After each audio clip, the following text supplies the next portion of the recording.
নমস্কাৰ, মোৰ নাম ৰিংকু তালুকদাৰ। মই আজি এটা বিজনেছ নিউজ চালোঁ।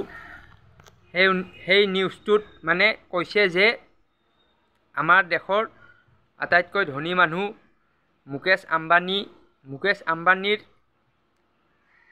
যোৱা 6 মাহৰ ভিতৰত তেখেতৰ 5 লাখ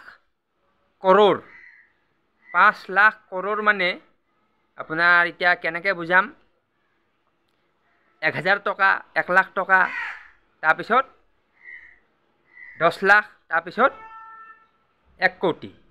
1 কোটি মানে 1 কৰোৰ, 1 কৰোৰটো 100 কৰোৰ, 1000 কৰোৰ, এনেকৈ আপোনাৰ 1 লাখ কৰোৰ।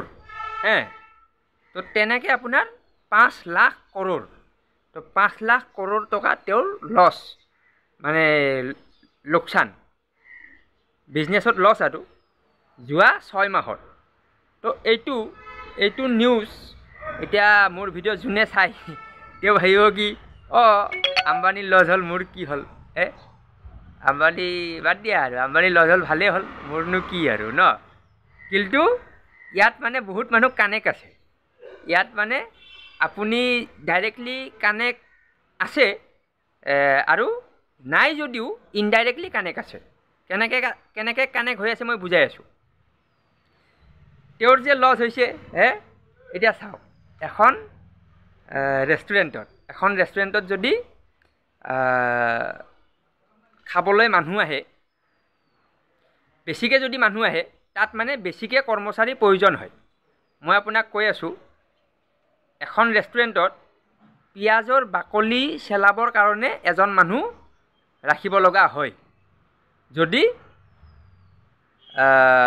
ৰেষ্টুৰেণ্টখনত বিক্ৰী বেছি হয়, আৰু আলুৰ বাকলি চেলাবৰ কাৰণে এজন ৰাখিব লগা হয়। তো এনেকৈ প্ৰতিটো কামৰ কাৰণে এজন মানুহ ৰাখিব লগা হয় যদি ৰেষ্টুৰেণ্টখনত বিক্ৰী বেছি হয়, মানুহ যদি বেছিকৈ খাব আহে, তেতিয়া আপোনাৰ ৰান্ধনীটো আপোনাৰ 10-12 জন লাগিবই, হেল্পাৰ লাগিব, পিঁয়াজৰ বাকলি গুচাবৰ কাৰণে এজন লাগিব, আদা নহৰু বাকলি গুচাবৰ কাৰণে এজন লাগিব, আলু বাকলি গুচাবৰ কাৰণে এজন লাগিব। তো এনেকৈ বহুত কৰ্মচাৰী লাগি যায় যদি ৰেষ্টুৰেণ্টখনত গ্ৰাহক আহে খাবলৈ। আৰু যদি নাহে তেতিয়াহ'লে এই যে পিঁয়াজৰ বাকলি গুচোৱা ল'ৰাজন, তাক চাকৰিৰ পৰা ওলাই দিয়ে। কাৰণ কিয়? প্ৰয়োজন নাই। আলু বাকলি গুচোৱা ল'ৰাজনক চাকৰিৰ পৰা উলিয়াই দিয়ে। বাচন ধোৱা যদি আছিলে 5 জন, তাৰে 2 জনক হটাই দিব। ৰান্ধনী যদি আছিলে 10 জন, তাৰে 4 জন 5 জনক গুচাই দিব যদি বিক্ৰী নহয়, কমি যায়। তো এইটো হ'ল মানে বিজনেছৰ মানে এইটো এটা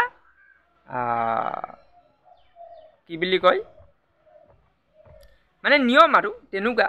তো ৰিলায়েন্সৰ যে লছ হৈছে, এই লছটো আপোনাৰ তাত ইম্পেক্ট কেনেকৈ পৰিব মই এইটো কৈ আছোঁ। কাৰণ তেওঁ কৰ্মচাৰী গুচাব, কৰ্মচাৰী যেতিয়া গুচাব তেতিয়া কি হ'ব?